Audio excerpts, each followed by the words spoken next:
ဒီနေ့မှာတော့အရန်စားလို့ကောင်းပြီးအိမ်မှာလည်းအလွယ်တကူလိုင်းလုံးလို့လွယ်တဲ့ဝါဥခောက်ဆွဲလုံးလေးကိုပြပြပေးပါမယ်။အားလုံးပဲမင်္ဂလာပါရှင်။ကိုဗလော့ကနေပြန်လဲကြိုဆိုလိုက်ပါတယ်။ဒီနေ့ဝါဥခောက်ဆွဲလုံးမှာဆိုတော့လူအပ်တာလေးတွေကိုဇေယျနေအရင်တော့ပြီးတော့မှဝယ်ခဲ့လိုက်ပါတယ်။အသားအတွက်ကဝက်ကြိတ်တာလေးရတယ်ဆိုရင်တော့ပိုကောင်းတယ်။ဇေထဲမှာဝက်ကြိတ်တာမရှိလို့ဝက်သားသုံးမဲဝယ်လာပြီးတော့မှအိမ်မှာကိုကနဲ့ကိုနှုတ်လေးပြန်ပြီးတော့မှဆင်းလိုက်ပါတယ်။ပြီးရင်ဝက်သားကိုအရတာလေးနဲ့အောင်နှက်ထားပါတယ်။ကိုကတော့ဒီဝက်သားတွေကိုစားစက်သားမုံခယူစီနမြာရီလေးတွေထည့်ပြီးတော့မှနှက်ထားပါတယ်။မြုပ်ကောင်းလေးလည်းနည်းနည်းထည့်ထားလိုက်တယ်။အသားခဏနှက်ထားတဲ့အချိန်မှာဟင်းရည်ကိုအတွက်ပြင်ပါတယ်။အသားပြုတ်ရည်လို့ကိုအတွက်ပါဟင်းရည်တွေကိုဒီ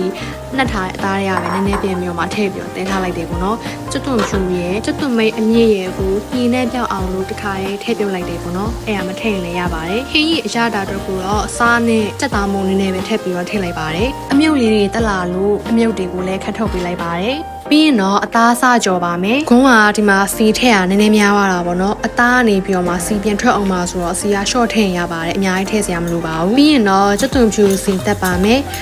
ပြီးတော့လေခုနကပြောဖို့ကြံတော့လို့ပါအသားလေးကိုဂျင်းထောင်းထားတာလေးကိုလည်းအရင်ညစ်ပြီးတော့မှထည့်ပါတယ်။ညီနဲ့ပြောက်ပြီးတော့မှုအောင်လို့ပါ။အဲ့ထောင်းထားလို့ကြံတဲ့အဖက်ကလေးကိုလည်းဒီစီတက်တဲ့အချိန်မှာကိုကမှုအောင်လို့ထည့်ပြီးတော့မှထည့်ကြော်လိုက်ပါတယ်။ကျွတ်သွန်ဖြူလေးမှုပြီးတော့မှအယောင်လေးပြောင်းလာပြီဆိုတဲ့အချိန်မှာအသားထည့်ကြော်ပါတယ်။ကြော်နေနဲ့ gas ကုန်လာလို့ gas ပြန်လေးလိုက်ရတည်းရဲ့။အခုလိုအသားကြော်နေရဲ့အချိန်တစ်ဖက်မှာလည်းဝါဥခောက်ဆွဲတွေကိုရေသက်အဖြူနဲ့ပဲတည်ပြီးတော့မှပြုတ်ထားတယ်ပေါ့နော်။ဝါဥခောက်ဆွဲမပြုတ်ခင်ပြုတ်ရတာပို့ပြီးတော့လွယ်အောင်ရေလည်းအရင်စိမ့်ထားပါတယ်။ဒါကြောင့်ပြုတ်နေရဲ့အချိန်မှာအကြိုက်ပြုတ်စရာမလိုပါဘူး။ကဲအခုဆိုရင်တော့အသားလေးလည်းကျက်သွားပါပြီ။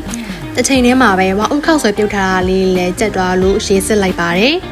။ပြီးရင်တော့ပွဲပြင်လို့ရပါပြီ။ကိုစားမဲ့ပကံလေးတွေကိုကုန်တိုင်းတလောက်ဝါဥခောက်ဆွဲလေးထည့်မယ်။ဟင်းရင်ထည့်မယ်။ကိုတို့က၄ယောက်စားမှဆိုတော့၄ပွဲစားတခါတည်းပြင်ထားတာပါ။ပြီးတော့ခုနကကြော်ထားတဲ့အသားလေးတွေထည့်မယ်။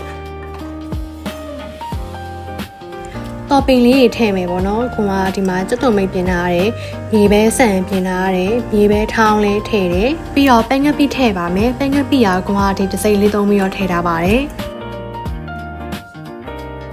အချင်းအရတာအတွက်ရှာလိုက်ကားရဲ့အမဲကိုလည်းအဖုံးတစ်ဖုံးစားထည့်ပါတယ်။နောက်ဆုံးအနေနဲ့ဟွာကြောင်မုတ်လေးဖြူလိုက်ရင်စားလို့ရပါပြီရှင်။